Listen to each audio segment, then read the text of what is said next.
One colour abstract painting को start करेंगे। I am adding purple colour in the mid और इसके ऊपर मैं अल्कोहल का एडिशन करूँगी in order to spread it. Spreading it all around ताकि पेपर की स्टेनिंग ना हो और इसका मूवमेंट जो है वो भी इजी हो जाए।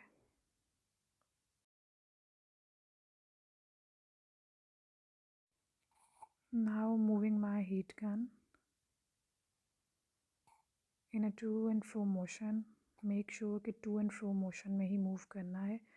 जहाँ से भी इंक का फ्लो निकले वहाँ से वापस उसको अंदर ले जाना है।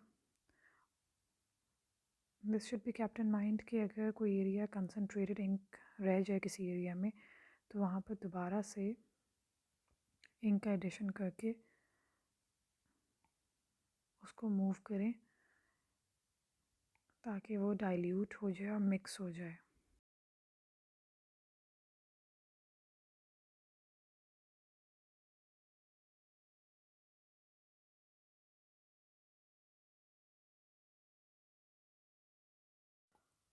This process has to be repeated several times. आपकी जितना भी बड़ा शीट है या जितना भी बड़ा आर्ट पीस आपको क्रिएट करना है, you have to repeat the process as many times. जहाँ पर भी मुझे इंक कंसनट्रेटेड लग रही है वहाँ पे मैं अल्कोहल ऐड करके उसको स्प्रेड कर रही हूँ ताकि एक इवन सा पैटर्न क्रिएट हो जाए।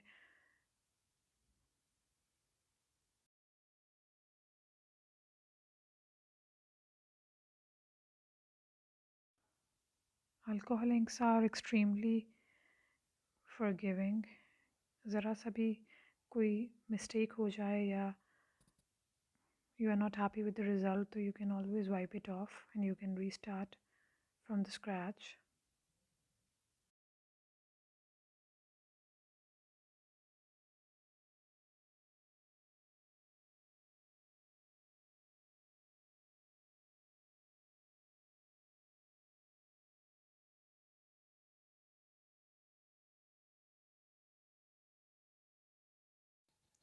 नेकेड एरियाज़ को कवर करने के लिए मैं दोबारा इंक को ऐड करूँगी और अल्कोहल को। Negative space, if you are desiring to keep some negative space then it's perfectly okay. लेकिन अगर आपको नेगेटिव स्पेस यानी वाइट स्पेस नहीं चाहिए then you have to cover it immediately. Otherwise ये नेगेटिव स्पेस कलेक्ट होकर काफ़ी ज़्यादा बन जाती है और फिर जो है इसकी सेटलमेंट थोड़ी सी डिफ़िकल्ट हो जाती है। So whenever you find any space that has to be filled, so that is the right time to fill it. Don't delay it. ज़रा सा भी अल्कोहल आपके किसी भी एरिया पे डले तो वो इंक को फेड कर देता है। So you have no chance in the later part of your work कि आप उसको ठीक कर लेंगे।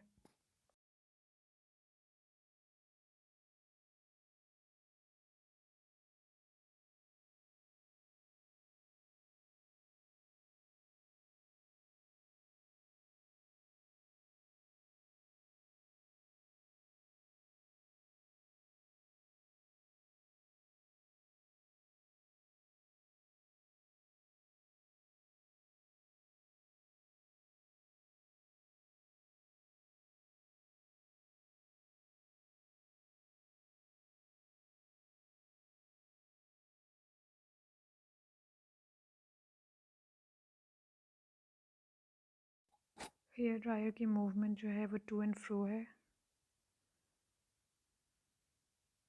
और जो हाइट है हेयर ड्रायर की वो बहुत ही करीब है, but I am not targeting exactly over the ink, बल्कि साइड्स पे रख के मैं इसको पुश कर रही हूँ।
So my abstract painting with one color is done.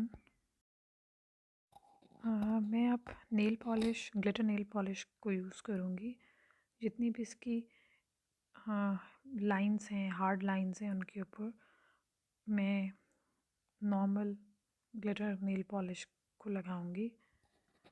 This gives a very beautiful effect to your art. मैं ऑलरेडी ये 2-4 लाइनें कर चुकी हूँ, so now I am adding more to it in order to show you.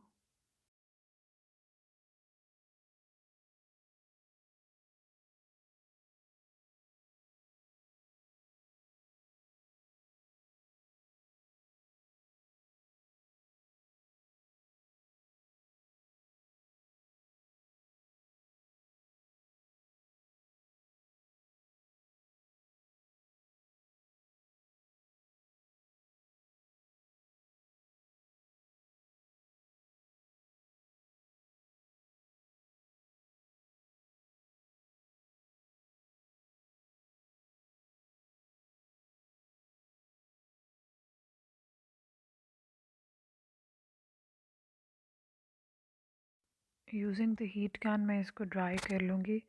This step is completely optional. If you desire to wait तो आप wait करके इसको ड्राई कर सकते हैं, but I had to finish this work, इसलिए मैंने heat gun से या हेयर ड्रायर से इसको ड्राई कर लिया। Next step is to emboss this art piece. मैं वर्सामार्क का स्टैम्प पैड यूज़ कर रही हूँ और embossing powder in rose gold colour, silicone stamp और एक्रेलिक स्टैम्प पैड। सबसे पहले मैंने अपनी रबर स्टैम्प को एक्रेलिक ब्लॉक पे रखा और उसके ऊपर मैं वर्सामार्क का इंक पैड जो है उससे डैबिंग की है। वर्सामार्क का जो इंक पैड है, इससे एक वाटरमार्क क्रिएट होता है। This give a watery kind of and liquidy kind of effect to your art piece. Although इस वक्त आपको ट्रांसपेरेंट दिख रहा है, लेकिन एक लिक्विडी सा इफ़ेक्ट इसने क्रिएट किया है मेरे आर्ट पीस पे।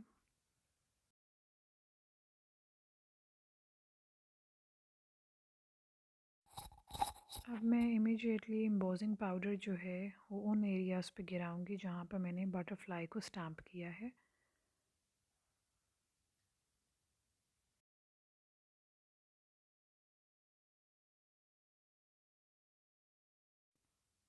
Spreading the powder in all directions of the butterfly.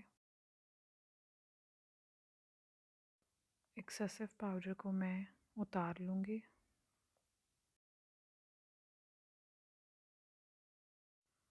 जो कार्ड पे मेरे पे पाउडर गिरा है उसको मैं दूसरी बटरफ्लाई के ऊपर डाल लूँगी।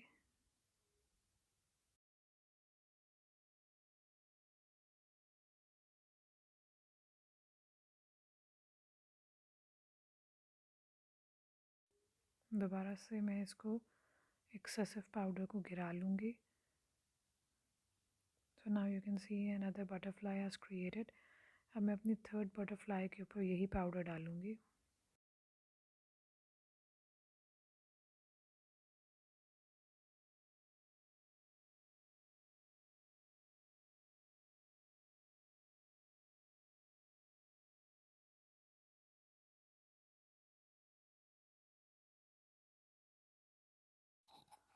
लेफ़्ट ओवर पाउडर को मैं वापस बॉटल में डाल दूँगी, so there is no wastage at all.